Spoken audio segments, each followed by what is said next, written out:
To talk a little bit more today about the announcement, here is EPA Administrator Reagan. Well, thank you all. Let me tell you, this is a very exciting day. This is something that President Biden talked to me on day one. He came to this administration with the promise of a 100% lead-free future for every family and every child in this country. And today I'm proud to announce that this rule will mandate that every single utility in this country identify the sources of lead service lines and remove them within the 10-year window. We're also announcing $2.6 billion will be flowing simultaneously along with this announcement. I'll take a step back and say that in the bipartisan infrastructure law, $26 billion dedicated to drinking water, $15 billion specifically aimed at eradicating lead service lines. Between those bill dollars and this regulation, the president is really accomplishing his goal and keeping his promise. The window, 10 years, this is very ambitious, and there's obviously a lot of pipes that need to be replaced in this country. But how do you get that done? And is there worry that, it's not just one administration that you're going to have to go through, it's at least two to get to this goal? Is there a concern that not just one Republican administration could undo this, but perhaps two? Like, why should Americans be confident that this is actually going to get done? Well, listen, in my conversations, I have to tell you, I would hope that both Republicans and Democrats would want to remove lead and lead service lines from impacting our children. We know that it causes learning impairments, heart disease. We know that this rule will save or prevent over 900,000 low birth weight. So, listen, it's a bipartisan issue. Everyone wants this lead out.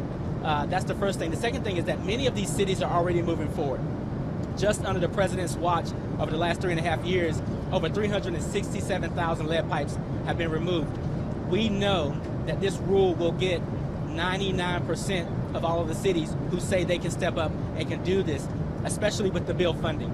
So we believe it can get done. The cities have indicated that they want to get it done. No one wants to roll back this rule or roll back these health protections, especially given that it's tied to bipartisan infrastructure law money. So we feel confident. By the way, the rule is legally durable. It's scientifically sound, well within the four corners of the Clean Water Act. We feel very confident that it's legally durable, scientifically sound, and that there are resources flowing to help these mayors and these county commissioners and these local governments all over the country. In retrospect, is there any wish that you guys started earlier on this and actually the implementation?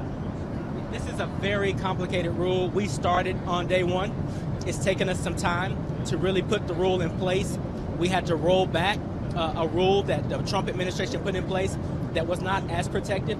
So we had to do that due diligence in the process and put forward a legally sound, scientifically relevant rule. And listen, by the way, let me just say that we've also, through the bipartisan infrastructure law, given a lot of cities the resources to specifically identify where these lead service lines are. So the identification process has occurred. States feel confident. Now it's time to go. During the administration's contacts with these local officials, are you seeing any pushback or hesitance to jump on board and take this money and redo these water lines? Or is everyone sort of, gung-ho, and as soon as the money is available, they're going to start with these projects? Everyone that I've engaged with is ready to go. Obviously, there was some apprehension in the beginning about the timeline and the level of aggressiveness. We have worked with our stakeholders to smooth out those wrinkles. And again, 99% of the cities and states are saying that they can do what this rule is asking them to do. For that very small portion that will need some assistance, we will work with them on the timeline. We will also work to prioritize resources to keep them in the game.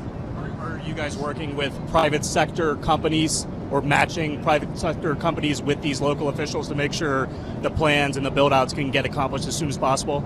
Absolutely. There's a lot of public and private partnerships happening right now. We know that many of these water systems are complicated.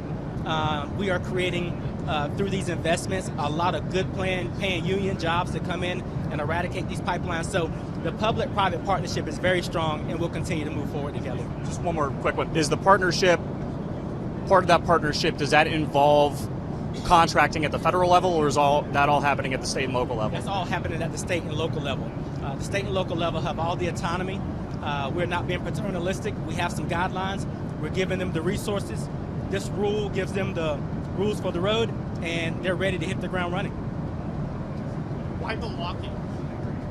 Why Milwaukee? You know, Milwaukee has some of the most heart-wrenching stories that I've witnessed, the vice president has witnessed, the president has witnessed.